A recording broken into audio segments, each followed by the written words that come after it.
stop now.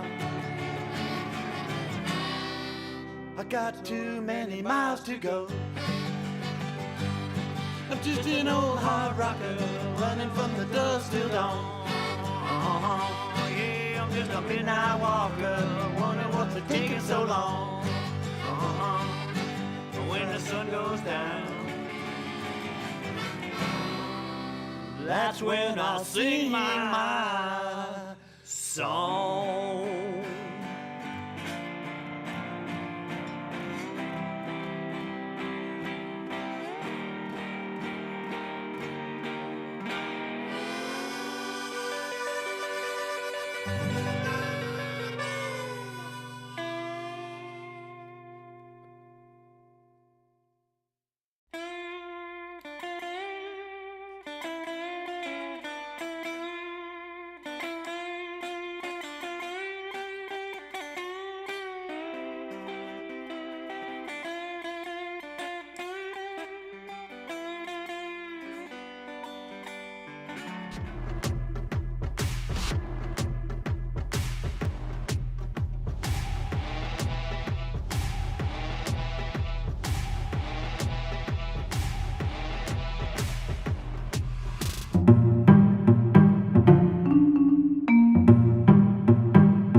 My name is Jeff Bierling, co-founder of Tailwind Nutrition. We make drink mixes for athletes to help you fuel, hydrate, and recover for all sorts of outdoor activities. Running, cycling, hiking, climbing, any sport where you're working up a sweat. We manufacture our own products in Durango, Colorado, and we test and use them on the trails of the beautiful San Juan Mountains. Our mission and our passion is to help athletes achieve their goals and to feel great while doing it. We couple proven nutrition that's simple to use, easy on your gut, and tastes great with encouragement and education.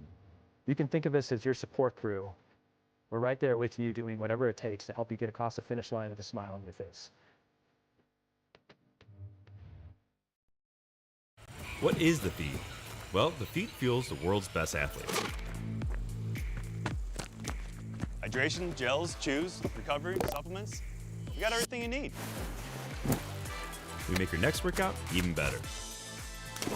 Whether you're training for the World Championships or hitting your next PR, we are here to fuel your success. Fuel your workout with feed. Shop today to get your free tour bottle. Visit thefeed.com. Good afternoon, and thanks for joining us, everybody here. Chris Warden, Andy Jones-Wilkins, and Corinne Chalvoy. Thanks to our presenting sponsors, Sunto, The Feed, Tailwind, Titus Adventure Company, The North Face, Goo, Hypoxico, and Catula. And it's Hard Rock season up in the San Juan Hills. How you feeling, folks? Man, it's great to be back, Chris. This is year 2 of our Mountain Outpost live stream. Yeah. Glad to be here. Absolutely. Corinne, how about you? Yeah, I'm doing great. It's Hard Rock time. It's Hard Rock time. What we're going to do here this afternoon is give our opinions and maybe some prognostications, tell you some of the runners who are running, also spotlight some people who potentially might not be running, as well as give you a reason to stick around for the full 48 hours of our broadcast. The race, or the run rather, the Hard Rock, that's something I'm going to have to keep. Hard Rock Endurance Run. The Hard Rock Endurance Run. I have already heard a bit of a lecture on that one already once this weekend. I would prefer there not be a second. But we're excited to be here. There are going to be about 140 or so brave souls towing the line tomorrow morning and participating in the Hard Rock Endurance Run. So let's get right down to business. I think that in order to approach the story of this race, first and foremost, we have to talk about the front of the women's pack. And Courtney Dauwalter has made an indelible mark on the San Juans in the last couple of years, and she's going for championship number 3. I guess to start things off, is there anybody that we can really look at in the field who can give her a challenge or potentially usurp her current crown as the queen of the San Juans? What do you think, Corinne? No. I think that after the first year she raced and dropped out with some stomach issues, she came back and was successful in both directions. I think she's here this year to see what she can do on what I feel is the faster direction of the course. And I think we are going to be in awe again of what she can do. We can each maybe give our predictions, but I think that she is gonna be out front. And I don't know. I think there could be some people with her early on, but as the day goes on, I think it's just going to extend. And then I think we're going to see her running in the top. I feel like the lowest she's going to place overall in the field, in my opinion, would be maybe 3rd. And I think there's also a chance maybe she wins the race overall. Mm-hmm. Mm-hmm. Running, my prediction is sub 25. AJW? I think Courtney did learn a lot from that stomach issue year. I also think she learned a lot from the year she had to stop at Western States after the river crossing. She hasn't had to stop a race since those two. Nothing has stopped her since.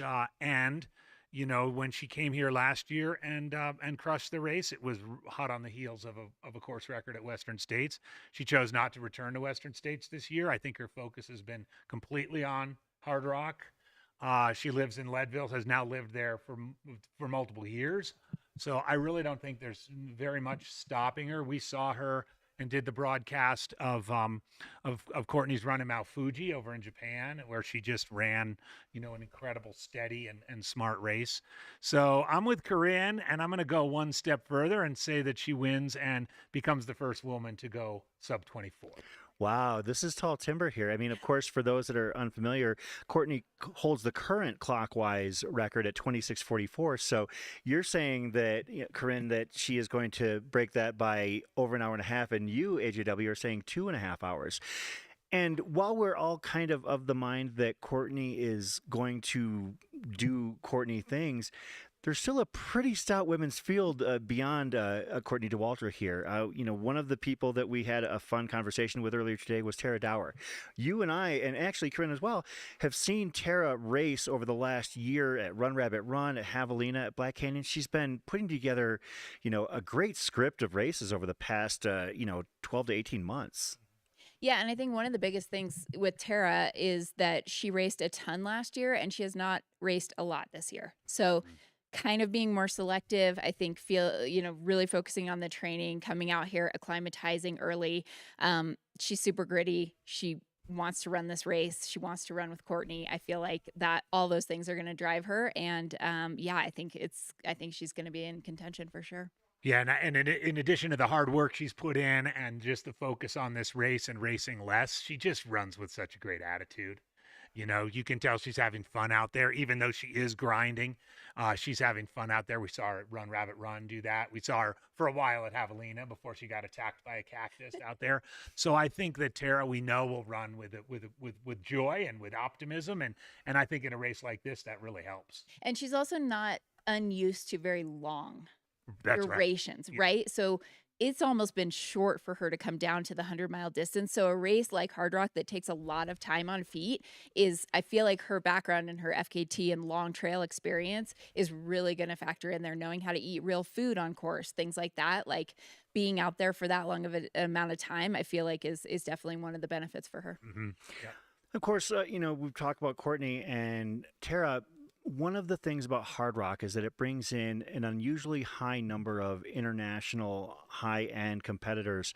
And I think that we'll talk about the men's side where it might be dominated by that factor, but on the women's side, you've still got several other contending runners. You've got Claire Banwarth and Camille Brouillat from France, as well as, other stout runners. Are there any runners internationally on the women's side that you've got an eye out and you expect to see big things from? Yeah, I would say Cami Brias for sure. I believe her and Katarina Hardmuth have both run with Courtney at UTMB, have been on, kind of running for, hours with her at that race and challenging her. In my experience, the Europeans like to go out fast. Maybe they will do the same here and kind of push that pace early on. So yeah, I think Cami and Katarina Hardmuth are both very much factors in this race. I agree with Cami and Katarina, and I think they will push Courtney as long as Courtney's willing to be pushed. Sure. So it is fun. And Claire, again, similar to Tara, Claire is kind of coming down in distance to 100-miler like this. So I think that's an athlete we want to keep an eye on as the event goes on. Also, on your notes, Katarina is the youngest runner in the entire race. Youngest runner overall. 28 Yep. is the youngest runner. That's because it takes so long to It get into takes so long to get in. This is an old Yeah. person's race. Yeah, actually, that's one of the amazing things about Hard Rock, and we'll pivot to the men's field in just a minute. But I also want to talk about the two of you have had your lives changed and affected by the San Juans in a large way. You have run both directions. You're a true hard rocker, AGW. Corinne, you were raised in these hills, and I would like to ask the two of you to kind of share what this event means to you and what this region means to you as well. You're on, Corinne. Me first? You're basically born and raised here. I feel like you've got people- blood and sweat in these hills. I feel like everyone knows this story. Yeah, but no, I grew up in Ouray, born and raised in Ouray, 4th generation native of the town. So I think beyond that and growing up in Ouray, because I probably didn't appreciate it as much as I should have when I was younger, and I was not I was a runner since I was in middle school, but I was not and we went up and hiked a ton. But I wouldn't say I appreciated kind of the beauty of it until I got a little bit older. That said, like, my family history is in mining, and it's in hard rock mining. My dad is a geologist. My uncle Rick, who's won this race, is a geologist. So it's almost like there's this connection also to the mountains. And there's a quote in the runner guide from my uncle Rick that I actually hadn't heard him say before, which is, I go to the middle of nowhere, I talk to the rocks, they talk to me, and we are both happy. And I mean, that's a very short-winded quote for my uncle That's Rick. very if you have short-winded ever for met Rick him. Trujillo. But it's also like, that's what this race is about. Like, you have to figure out how to connect with the terrain where you're at. You have to make friends with it. You have to use it when you can. And I mean, you kind of can think about just the fact that, like, oh, I'm going by this mining building. People used to, like, live up here. This was the daily commute for somebody for work for 20 years. And so I think, just the geologic and the actual, like, mining history of this area is also something that's, like, super special to me. Yeah. Well, and Uncle Rick, as you call Uncle him, Rick Trujillo, Uncle he Rick. is a hard rock legend. He is. And is still putting in hours and hours, even as he's gotten older, doing trail work and giving back to the event that he loves so much. So an incredible man, and got to be proud to be from that family. Yes. Chris, I first came here. I think most viewers know I was had an unabashed love affair with the Western States 100 You for a don't long, long say. time. And I felt like in 2009 that I was cheating on Western States when I came out here to run Hard Rock for the first time. And it was like this year. It was only 13 days between the two races. I ran in 2009 at Western States. My family and I just drove right out here and ran Hard Rock 13 days later. And it was in the counter-clockwise direction. And it took me, like it does a lot of people, 7 years to get back into the race. It happened to be a clockwise year in 2016. To become a real hard rocker and do it in both directions, at which point I declared myself done with running hard rock and come back every year to do this and volunteer and everything else. For me, and hopefully we'll have him on a little bit tomorrow, part of my passion for hard rock comes from the incredible infectious enthusiasm of the race director, Dale Garland. Dale and I are good friends. We were both career educators. We're both now retired from it. But I remember the first day I set foot in this gym in 2009, he came right up to me. AJW, we're so glad to have you here at this race. On race day, you see him everywhere. He is the embodiment of hard rock, along with a lot of other people. But it begins and ends with Dale, and his passion is so infectious that one can't help having having that impact you. So for me, each time I come back up here to Silverton to participate in Hardrock, I think about Dale, I think about all that he's done for the race, and I think of how we can just absorb ourselves in this 50 hours of coverage that we're going to bring to everybody this weekend. Yeah, I think that sitting next to two people who, Corinne has spent a lifetime in these mountains and you have been tied to it for decades. I'm the neophyte here. I've been coming here for 8 years and observing Hardrock for 4. And I've been fortunate enough to be in a situation where I've gotten to meet people like Rick Trujillo, like David Horton, like Dale Garland. And the one thing that I get about this event is that it's really a family feel. And I'm not just saying that simply because you have family tied into it, but there's a definite small, tight-knit community here. It's not like, other races we cover, like Javelin 100. It's not like, it is a world-class event, but it's not that kind of feel when you're here. This afternoon, I was standing out in the street, and I was talking to our friend Aid Station Fireball, and all of a sudden I see Pam Reed walking down the street, and all of a sudden I look over and I see Zach Miller talking to Courtney DeWalter, and all of a sudden I see Carl Meltzer walking from another direction. It's like they're just basically, this race has become like a very unique nexus in the trail running world. You have to make a lot of effort to get here, not just as a runner, but as a spectator, as a fan.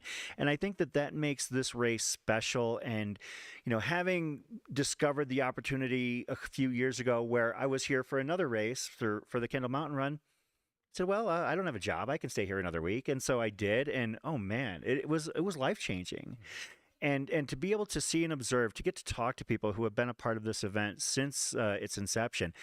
David Horton this morning, we spoke, and one of the things he said is, he comes back here every year winning the inaugural Hardrock, the first true Hardrocker, winning back-to-back.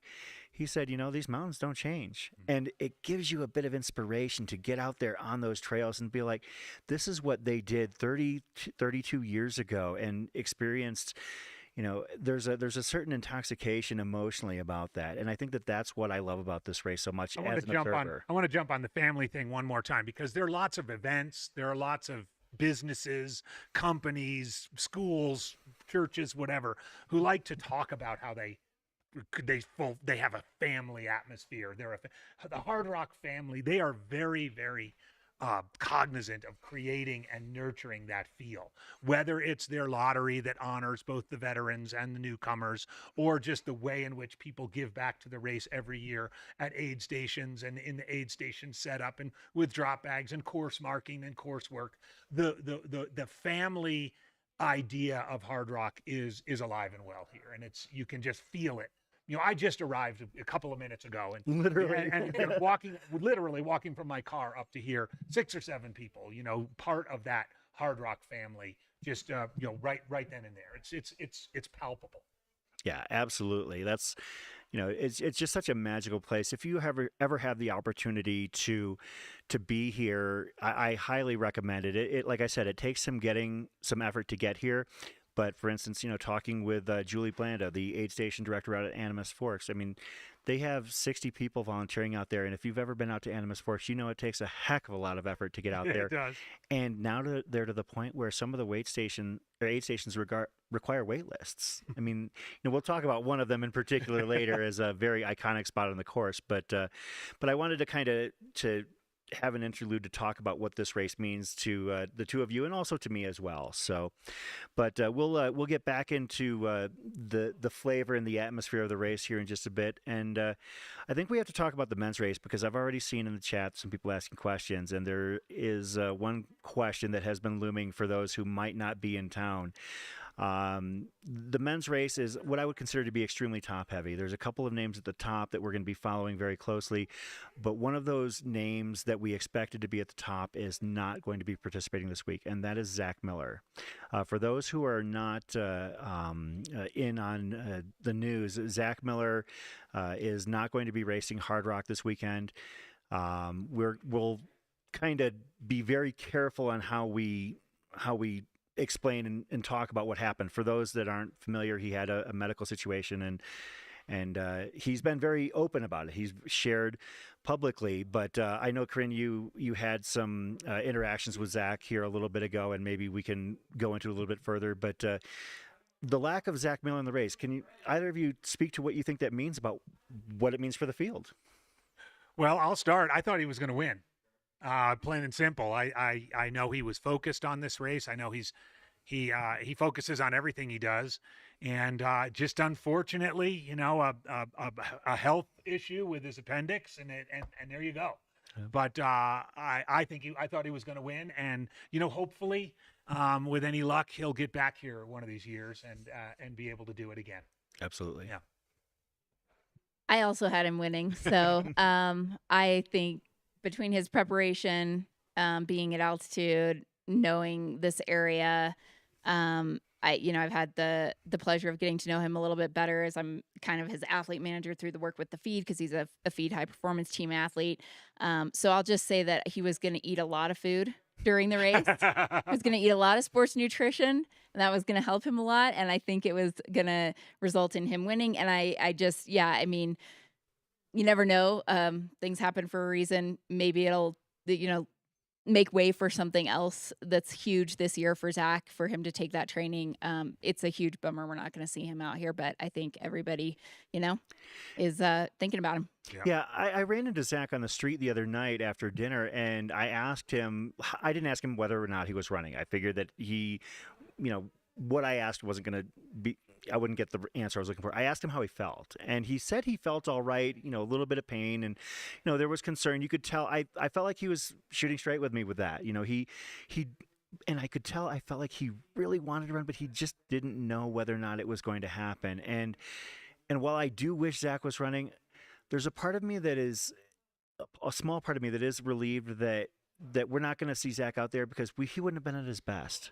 And I really want to see what Zach Miller can do on this course at his absolute best, because he could do things that I think we're going to be just jaw-dropping and eye-popping if he was entering Hard Rock at 100%. And since he wasn't going to be there, or potentially anywhere near there, maybe it's better for him to defer and potentially come back at a later date and show us what he can really do, because what we saw from him last year at UTMB was staggering. Yeah. So, and a year of waiting could do incredible things, and wanting to do it. So I think when we do see him line up, there's going to be just that much more kind of stoke and fire behind it. And yeah, he's going to be so hungry. Fireworks.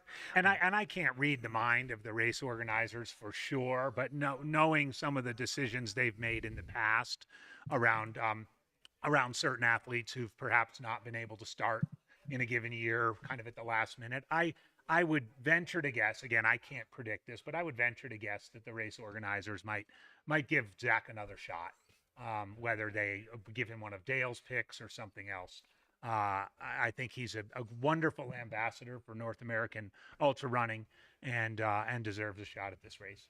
Yeah, absolutely. He's quite the character. I mean, if you haven't had the opportunity to meet him, he's a super gregarious guy. I mean, my first time meeting him was out at McDowell Mountain Frenzy last year. He was out there making donuts for runners. That's probably what he's going to be doing this weekend as well. That's probably what he's going to be doing this weekend. Is serving donuts to everybody else. And I'll tell you what, those donuts are excellent. If you haven't had the opportunity for a Zach Miller donut, you're missing out. So, but the race moves on, and there are going to be several other, high-profile runners. We've got some contenders who have never won this race. We have a couple of names who have won this race in the past, and let's jump right into those. Francois Dehane and Jason Schlarb are two names of champions of this race, and I would assume that that's as good a place as any to start up in the men's field. So Francois, I think, obviously knows this course really well. He is one of from what I've seen, he's one of the best people, knows how to use poles the best of anybody in the entire world, which is a huge advantage at Hard Rock, being able to do that. So I think the question is, kind of where his health is and fitness with, coming back from surgery. And I don't know that we know. I don't know if he knows from what I've heard of previous interviews, but I think he's going to go out there and, go for it. He knows the course. He's going to have a good condition year. So I think, we definitely need to keep our eye on him. I can't remember a race, actually, Corinne and Chris, where there were question marks about Francois.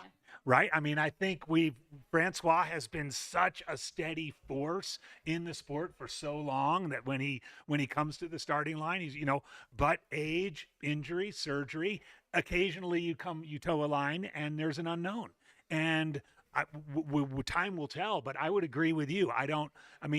5 years ago, you'd probably look at this and be like, oh, Francois, piece of cake, shoe in. I'm not sure we can say that now. We'll see what's going on by Ure. We'll see what's going on, as they come into the, up into Putnam. But I think right now, it's hard to say. He's obviously a contender, but it'll be really interesting to see how it plays out. Schlarby also. Jason Schlarb, a resident of Durango, spends a lot of time in these trails, but he's been around a long time. I mean, his win was, what was it? 2016. It was 2016. Last time I ran the race, so 8 years ago, tied with Killian in the finish there. So that's a lot of water under the bridge as well. He's going to prepare. He's going to run hard from the get-go. He loves this direction. We're going to talk a little bit because I think Corinne and I both agree that this is the easier. Hardrock's never easy. Oh boy, don't use that word. It's an easier direction. Schlarby knows that, and he'll take advantage of that. Another name you didn't mention, but we've got to bring up is Ludo Pomeray. Yeah. The ageless one. In contrast to these other two, Francois and Jason, who, as they're getting older, maybe are some question marks. Ludo just seems to keep pumping those results out as he gets older and older. And he's also done 2 soft rocks before this in Oh, has preparation. he really? He did soft rock twice in prep for this. And I mean, we're talking, I think, Francois and Schlarb have had some injury stuff. I don't think Ludo's had any injuries recently. And, we see him running at the very front of Western States when he's out there. Mm-hmm. He's also not afraid to take the bull by its horns and just go for it. Hey, Corinne, jump in. Not everybody viewing might know what a soft rock is. Okay. You're a pro. Sorry. What's a soft rock? A soft rock is when you come out and do the entire course over multiple days. So usually 3 or 4 days. And I believe like I said, he did it once with a heavy pack on, and then he did it again. And he did say, I heard him say in an interview, it's a different thing to do it all in one day, but to do it early in the snow with a heavy pack, and and he paced Aurelian last year to the victory. So he knows the course really well, and he has it in his legs from all that training. Yep. Yeah, Ludo, the thing about him that is so amazing, you talk about the ageless wonder, you couldn't phrase it better, because look at it this way. Ludo's 48, and we're talking about him as basically at the front of contention. Yeah. And we're talking about Jason Schlarb as if it's been a while since he was at the front of Hardrock. He's 2 years younger. Ludo's career has been actually gaining steam as he approaches 50. It's been a while since we've seen a runner actually of that realm. It's actually kind of I would say the last time we'd seen that is when Browning was approaching the 50 or so mark. I mean, it's been a while because the sport has been skewing younger. Hardrock and Ludo remain the exceptions. Yeah. So Hardrock is a wisdom race. The experience, it's you can't get in unless you run a very difficult race, or you can't apply for the lottery unless you run a very difficult race. But it really does lend itself to experience and being able to take care of yourself. And I feel like we're seeing that in some of these runners. I want to jump in with a couple other wise graybeards who are not going to win the race, but are going to run with wisdom and with experience, and that's the speed goat Carl Meltzer and Paul Terranova. Carl's going for his 9th finish. Paul, 3rd or 4th, maybe? Something like that. Both of whom race smart, are getting on in years. I remember the first year I ran Hardrock, Carl won it in 2009 and had one of those races where he was getting to the aid stations before they were even open. And so, again, age has caught up to him a little bit. I know he would be the first to say he's not in this to win it. But it'll be fun to watch those two guys. Again, the Hardrock family, you can guarantee that both of those guys coming into every aid station will be greeted with open arms and cheers, and hopefully we'll have cameras on them as they go around the lap as well. Yeah, and can I just come back to the women for 1 second? Absolutely. There's 2 women that I wanted to just mention that are also kind of in that wisdom. In that wisdom category? That wisdom category. So they're both 51 years old. Jenny Capel is the first one, Reno, Nevada. But Jenny seems to be just getting better with age. She was 17th at the Canyons 100K this year. She was 9th at Bighorn. She already ran 100 this year. But in the past, she's run 17:56 at Javelina 100 at age 49. That's amazing. She has a 20-hour Western States finish under her belt. So, I'm really excited to see Jenny Capel out there, as well as Sandra Carpenter, who's from Evergreen. She's 51. She's kind of done the Mike Wardian thing of racing the Silverton Alpine 8 Mile before coming to do Hard Rock. She's done Hard Rock before in this direction. So she's got experience on the course. And it's just really cool to see these, 2 women, 51, just out there crushing Hard Rock. Well, if we're going to drop wisdom bombs, we can't ignore Pam Reed. Yes. Who just came off the wait list. Yes. It was Monday. It was Monday. She just came off the wait list, and her pacer is Deb Hamberlin, who got a flight out of Phoenix yesterday to come out and pace her. I had the honor of running the Cocodona training run back in April with both of those wonderful women, and it was 12 hours of Pam Reed's story time. And even at the time, she was hoping that she would get off this wait list, because if you recall, she did run the race last year, but it was in the middle of her insane triple of Western States, Hard Rock, and Badwater. In 21 days? Yeah. 21 days. She's not in that case. So, yeah, there are a lot of interesting sort of in that wise wisdom experience category to watch. And I have firsthand knowledge that there's still competition going on at that level, because I was pacing Betsy Kalmeyer and we were right next to Pam Reed last year, and Betsy said, "Do not say my name because we are the exact same age." So you can be sure that there are races happening within it, and they're competitors. It doesn't matter how old you are. So that's so cool. Absolutely. And you brought up Betsy Kalmeyer, and that's one of the things about this race. There's a dynamic that I wanted to touch upon as well. We talked about it briefly off the air, and I don't know. It feels like there's a changing of the guard, particularly in the women's race. And in most years, there's a Betsy Kalmeyer or a Betsy Nye that is, 20 plus finishes. This year, the women returning to this race with the highest number of finishes are Pam Reed and Margaret Gordon with just 3 apiece. That has to be a first for this race, to have a lack of high number returnees on the women's side. Now, on the men's, we'll get to that in a little bit. But on the women's side, it feels like there's an infusion of new blood and new talent. And that's kind of interesting, because last year, what we saw at this race was amazing, with the women having a staggering 93% finisher rate, 27 of 29. The numbers are up a little bit this year. There are 31 women finishing. Could we see... Starting. We hope they all finish. Starting. 31 starting. We want them all to 31 finish. starting. But could we see, 28, 29 women finish this race this year? Is that something that we could see happen out there? Yeah. I sure hope so. Totally. Yeah. I think the women who get into this race figure out how to get it done. Yeah. I mean, Absolutely. obviously we've seen that. So And that's nothing to, that's not a slight at the men. I mean, the men have a 75% finisher rate in this race as well. I think that one of the things about this race, because it is so tough to get into, you have to run hard races year over year. And that's what makes Hard Rock have such an unusually high finisher rate for a race this difficult. You don't happen in this race by accident. You get into Hard Rock because you know what you're doing. And so, they call it a postgraduate level run, and everybody in this class is a postgraduate, whether or not they've run Hard Rock 15 times or they're stepping onto the start line for the first time. I think that that's one of the things about Hard Rock that is truly unique.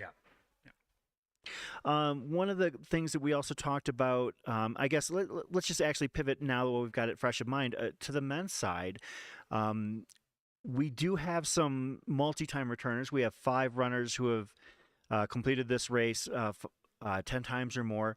But there are also a lot of names that are not here that we're used to seeing and hearing. I mean, you've got Kirk App, you've got Blake Wood, Howie Stern. These are runners that we've seen, out in these hills 10, 15 times that are not out here this year. So to a lesser degree, there is a definite flipping of the roster on the men's side, but we've still got a few familiar names out there, most notably Chris Twiggs, who has been a part of this race. 16-time finisher? 16-time finisher. Also, 16-time finisher from where? Yeah, he's from Fernandina Beach, Florida. He does have a cabin in Ouray, and he comes out every year starting in late May and spends a couple of months on the course, and he knows the course super well. I will also say that Chris is a 100% student of the race, and it's pretty much the only race he does.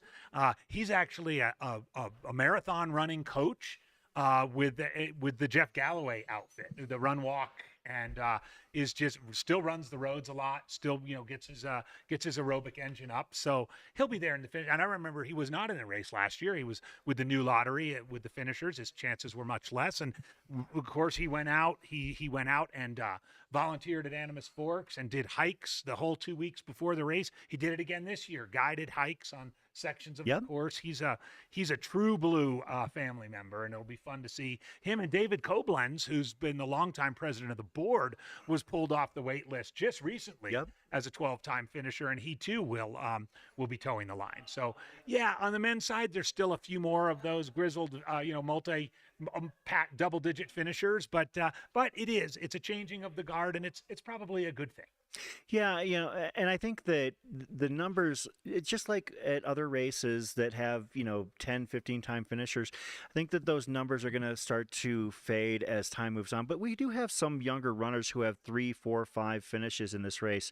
Let's talk about somebody a couple of guys we know very well, Nick and Jamil Curry. Nick is going for, I believe, his 7th finish, and actually Jamil is as well. But they're not coming into this race to contend at all. I think that they're out for a bit of a leisurely stroll through the San Juans, if there is such a thing. I guess that's one of the storylines I wanted to bring up. They're probably going to be out there with Anthony Culpepper, another friend of our community here. I think, what would it be like to be able to take two of, your brother and your best friend out there, into the San Juans and be able to spend, 100 miles together? It's got to be it sounds like a great idea in theory. So the year I ran the clockwise direction that we're doing this year, I was in the same area code as Nick Curry, because if you want to run a smart race, you stick by Nick Curry, especially early. And we got to the top of Grand Swamp Pass, where the ice lake, the beautiful island lake looking down. And he kind of goes off into the corner and puts on these huge work gloves. And I was like, Nick, what are you doing? I had and he gets down on his butt and he puts his hands out and he just uses those gloves and he just crab walked all the way down that incredible scree field of Grant Swamp Pass in the direction we're going. And it was like, talk about wisdom. It was like, he knew exactly what he was doing, had it planned out from the beginning. It was so fun. He had to do that because he'd cut the heels out. No, I'm joking. The heels out of his shoes. He cut the heels out of he was wearing alpha shoe. flies. Yeah. But to each their own. I mean, that's a great way to get down a scree field. So, yeah. Yeah. I mean, I guess, would that be something that you would want to do in taking on this race? Would you love to basically take your one of your best running friends out there and do 100 miles together? Or would you basically be like, no, I'm good with this? Is this a journey you would want to take solo? Yeah. What do you think? Well, I think that I don't know. I mean, this is a hard thing. And if you have someone there that could support you and that you're comfortable with, I mean, it could definitely make it that much more enjoyable. So yeah, I think, sure. It'd be great to see them all running together. I'm sure that there are going to be some situations where people end up making, I guess, new friends along the way. And because this is especially at night, this is not an area you want to be traversing by yourself in particular. It can be rough at night. It's very, it can There's be a rough lot of during the day. exposure. There's a lot of slickness. There's a lot of, so yeah, I think that's one. And I was kind of thinking about that from a pacer standpoint. At one point I was like, oh, I bet Courtney doesn't have pacers. And then I found out she does. But you'd probably, Hardrock's, of course, you probably want a pacer from a safety perspective, honestly.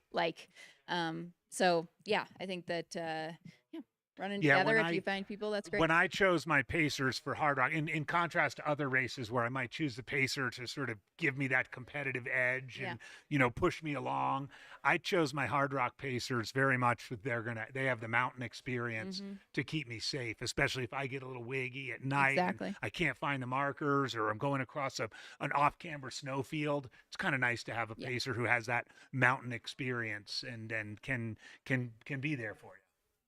Yeah, I think that it really is genuine. I've done bits and pieces of this course and I've been trying to digest it a few miles at a time.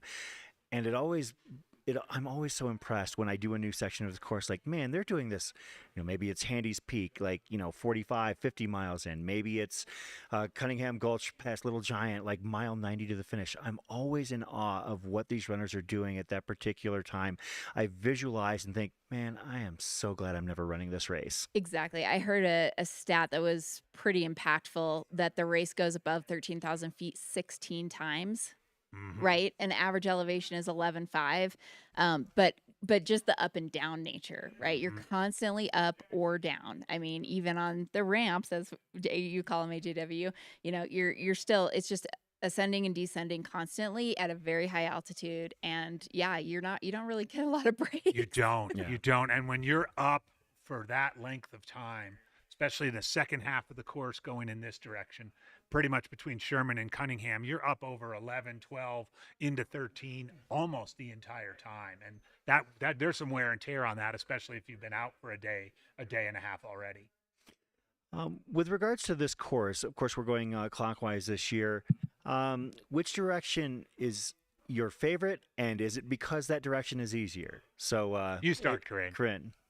So I haven't run the full course. I've run a lot of the miles of the course, but haven't done the full thing. But I think if I was looking at it on paper, going down the ramps, I've run on Camp Bird Road hundreds of times. It was training ground in high school. Being able to come down that, I feel like would be wonderful to just let yourself be able to float down that, as opposed to running up it where you're going to be hiking, running up it, so the down the ramps to me is advantageous. And if you can really use kind of the fitness in those sections, I think it could make it a faster direction, in my opinion. But I was looking at the stats before. It is, so Killian's time is in his fastest time overall ever of the race is in the clockwise direction. But currently, Courtney's course record is the fastest women's time, and it's in the counterclockwise direction. So that, again, I think we're going to see that being lowered this year. Yeah. But I think if I had to pick, I would want to go clockwise. Yeah. I agree. I will take the clockwise direction any day. And interestingly enough, in my two runs, it was my counterclockwise was much faster. But I think the four occasions where you're basically on smooth, more or less road or double track, smooth trail, going into Telluride, those last few miles into Telluride, coming down Camp Bird Road, coming into Sherman, and then coming down into Animas Forks. Although that road's been chewed up a lot by the ATVs recently, it's still a pretty good drive down there. And I added it up. I have a piece in I Run Far tomorrow about my laying claim that clockwise is the easier direction.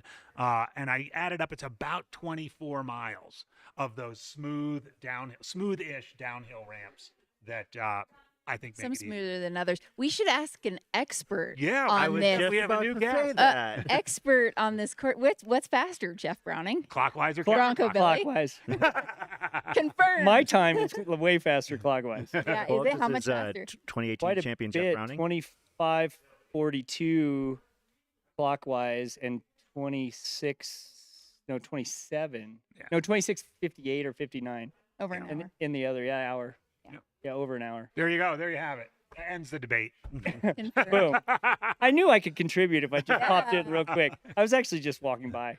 So Jeff, you're not running this race. You're running high-low coming up here. But you're out here in these hills, you're getting ready for a Colorado trail adventure. Do you get a little bit of FOMO, like being Oh, here? of course. Are you kidding me? Yes. Well, I mean, give us- especially when I see the rock. Well, give us a little insight. You marked. You've been out here 2 weeks. You marked. I marked almost a third of the course. almost a Yeah. third of the course. Thank What- you. what are- Those what are wands are really, the the course wire conditions? wands are really heavy. Just saying. I got some good, Good training. Yeah, Upper yeah. body strength training. Yeah, exactly. I was wearing a weight vest. How is it? Is it clean, It's smooth? It's dry, Mhm. very dry. For normally we have more snow. Mhm. So in more mud in spots. So everything we marked, I think it's gonna be hot. Do you think it's going to be super hot? Mhm. Like, Yeah, I mean, there's 50% chance of afternoon thunderstorms, but today was like a 40 or 50% chance too. So, Mhm. and nothing came of it. So I don't know if we're going to get anything. And if Yeah. we did, it'd be so isolated. And it's going to be really hot going up Oscars for the front. It's always super hot. That's a terrible climb. It's to be so on. hot. And even going up Virginia's that side. Yep, both of Yep, those are yep. really hot through Telluride. So in this direction, that south-facing slopes are pretty. They bake. Yeah. Yeah, and there's not really any streams. There are some way down low, but so there's not even anything you can dip in or get a hat wet or anything. So in hot years, do you temper effort during the heat of the day and then try to optimize when it gets cool? Or I think that's the smart Yeah. thing to do. okay, Yeah, and the heat's hitting you early because of those south-facing climbs, so it's easier to lay back early anyway. Yeah. As long as you're just not too antsy. is there anyone else in the field that we didn't talk about that you want to mention that you think is I don't know. kind I of missed, interest? I missed Oh, that you missed the beginning. conversation. Sorry. Just I walked missed by that and heard conversation. talking hard rock. Okay, I was scratch excited. that. Moving on. No, Jeff, no comment. One of the things we briefly touched upon is how exposure can be a deal out there, and you started to touch upon the weather here just a moment ago as well. Have there ever been any situations where you've been out there and been like, oh, crap? Like, have you had to hunker down before when you've been on the top of a mountain pass? 2014 in American Basin, Jason Koop and I and Kaburagi from Japan and his pacer Justin Engel and Diana Finkel, because we all ended up coming together because we were hunkered down. The storm hit right at dusk, and we are all in American Basin, and it started pouring and flash booming lightning everywhere at 13,000 feet, and we were pinned in that basin. And so we sat for 50 minutes and freezing. And then we moved another 20 minutes. Coop bailed. He got hypothermic. He went back to a backpacker tent we saw in the We heard basin. that story. He just stuck his head in and said, "I'm hypothermic. I need your sleeping bag." He started directing Lord. But he bailed at some point in that 50 minutes. And then the rest of us, Diana was, she's super antsy. So she was like, and she knows the course really well. She's like, we can go on up by the lake and it's still protected. So and it kind of had moved off but it was still on handies, and we wanted to go over handies. So we went up there and waited another 20 minutes. So 70 minutes total, like not moving in the middle of like 100K in.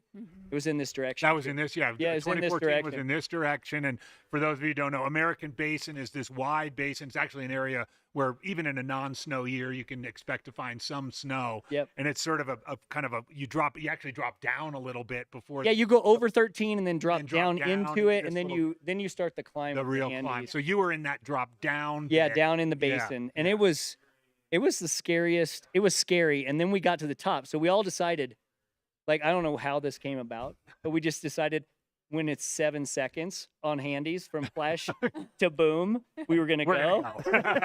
So it's like every time be like 1,001, 1,002, and we had 3, dang it.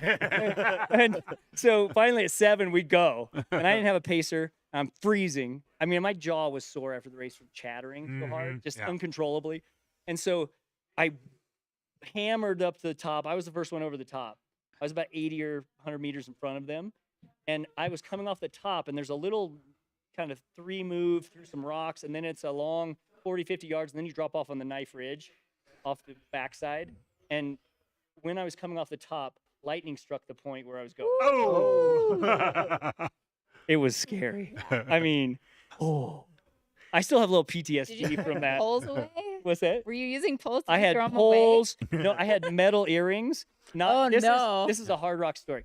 These are glass blown custom earrings because I had metal earrings back then, and that's the only thing I thought of was like I got metal in my head. I got to go between my earrings. Well, and I mean, that was the year Adam Campbell actually got struck by hit. lightning. Yeah. Yeah, Wait, short, wait, a little wait. ways behind you. Educate me on this. away? You got struck by lightning. No, he didn't actually get struck. He was in. That's true. He didn't was actually in the strike, so it was like an electric charge that lit Came up. to. Maybe Benna saw it Yeah. from over where you go over that 13,000 foot point going into American Basin. He was standing up there. He was making a film that year. He happened to not film it, but he saw it with his eyes. He said he could see their headlamps going right over the top because you can see people going over the top. And he said all of a sudden the top 200 feet just went like an electric charge. And so it knocked out one of their headlamps, and they had one headlamp to get 2 guys down to Grizzly Gulch. And so we got pinned, they got off. Yeah. That just adds I was to my, going for him. I was going for the podium. That was a little bummer. that adds to my checklist of reasons why I'm not going to run this race ever. I love the San Juans, and I Right. will go out and again take little bits and pieces here and there. I saw you out there the other day, but I have no designs on running. We don't have to Hard worry Rock. about you taking up a lottery spot. Absolutely not. Absolutely not. Jeff, since you're here with us, I guess at this point we'll kind of wind things down and maybe just go around the loop and give our top 3 on the men's and women's side. Yeah, can I ask Jeff one more question? Sure. Because we were talking, because during Cocodona, when I was commentating, we were talking, we were following you, and someone who was behind the camera said, he never uses pacers, never will. He won't use it. He won't use pacers. He's anti-pacer. And then you ended up with a pacer. So In 200 plus, I use a pacer. okay, so we want You need another set of eyes. Your Yeah. brain isn't I all wanna- there. I want to clear Yeah, things you need up. another brain on. But how about during Hard Rock? Did you never use pacer? I've only used maybe a pacer in 5300s. I've used them maybe 5 or 6 times. Usually for only like a 20-mile section.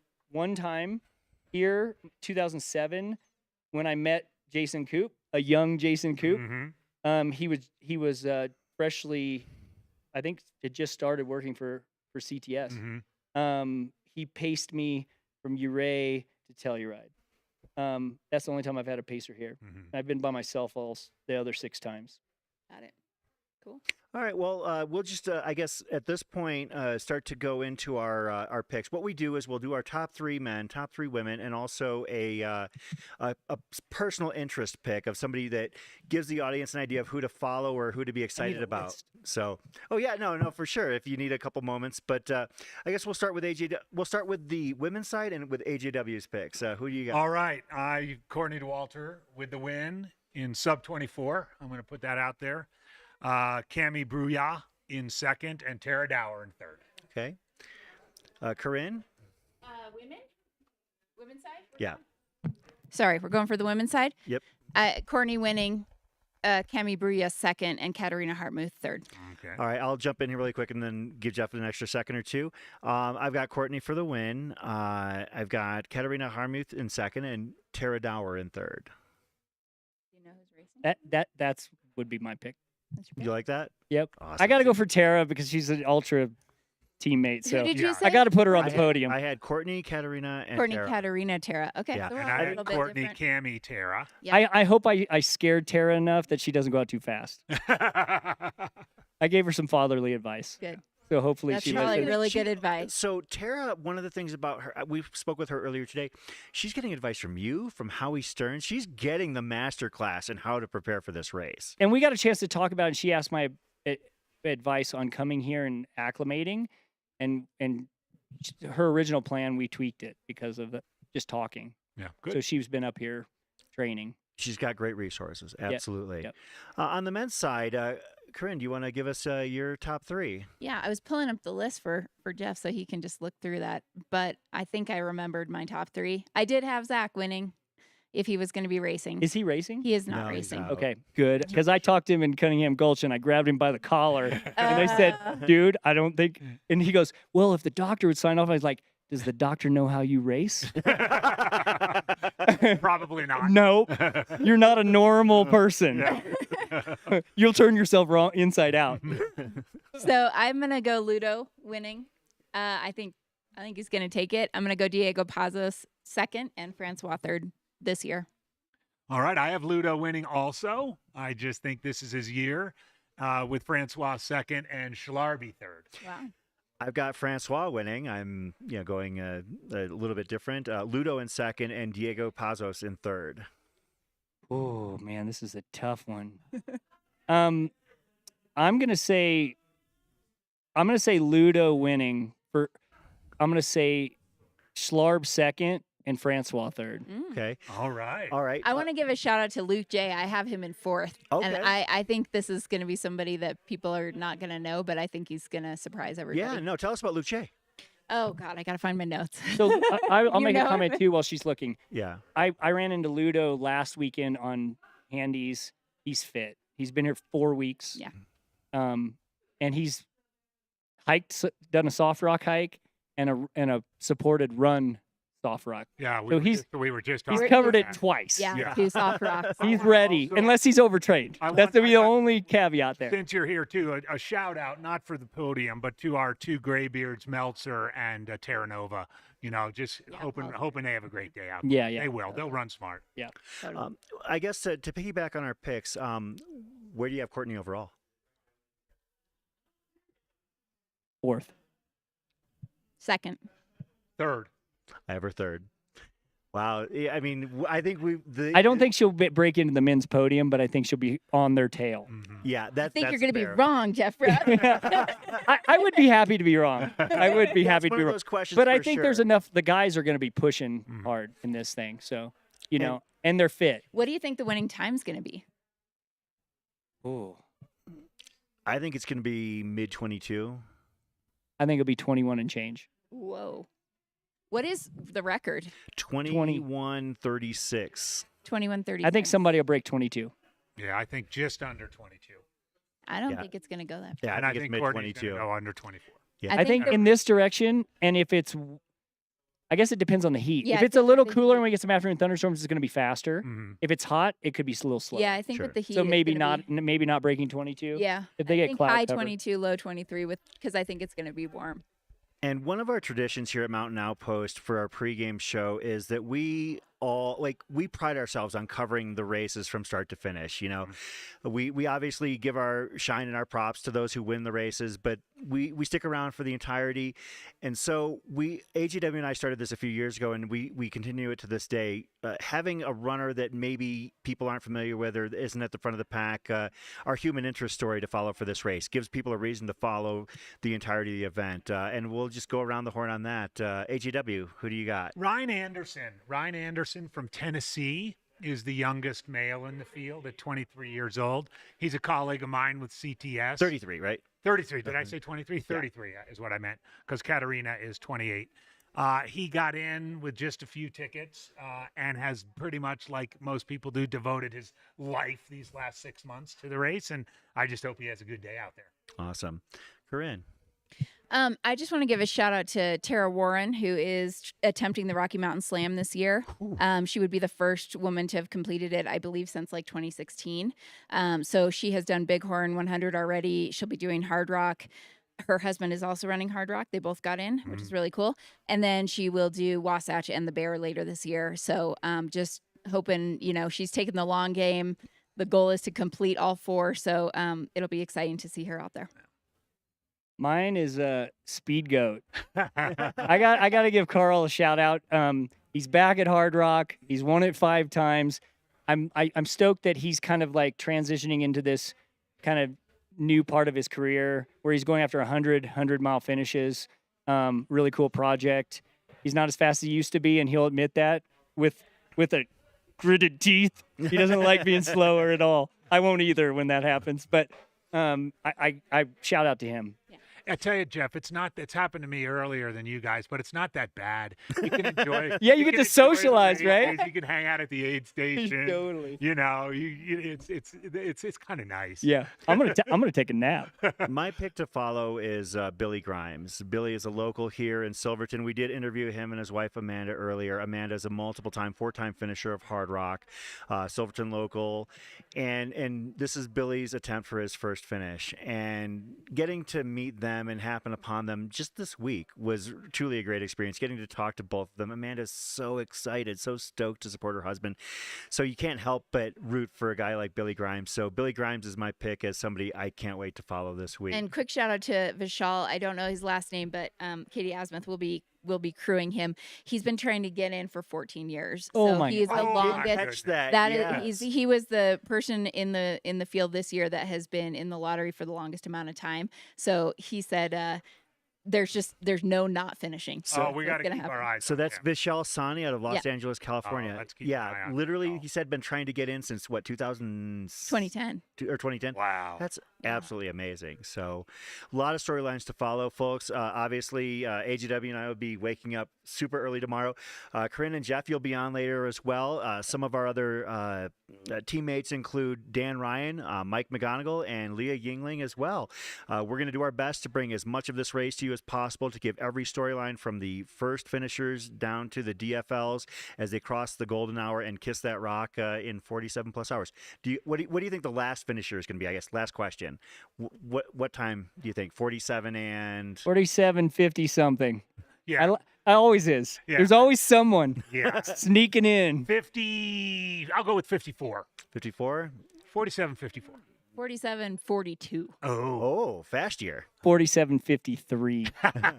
I'll go 47:50. I think All right. that's a nice Nice round number. Nice round number, folks. Thanks for tuning in. Not stick around. We're done for the day. Thank goodness. Come back tomorrow. Come back tomorrow morning, bright and early. 5:30. We're rolling. 5:30 local Yep. time Mhm. here. Starts at 6. Mary starts Yep. at 6. And we'll see you then.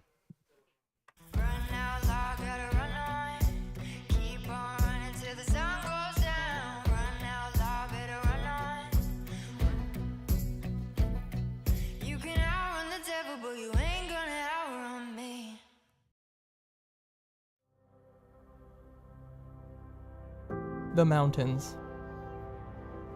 It's where you feel most alive. They're your playground.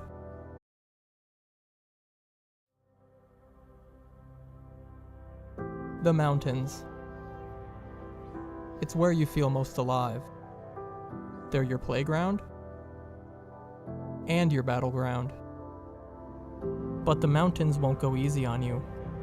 They demand everything you've got.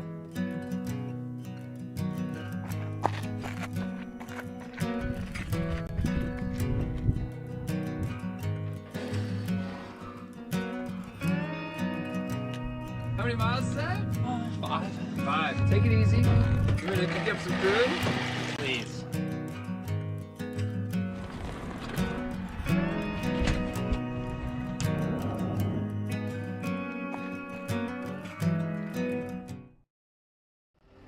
Hey, good morning. Let's go.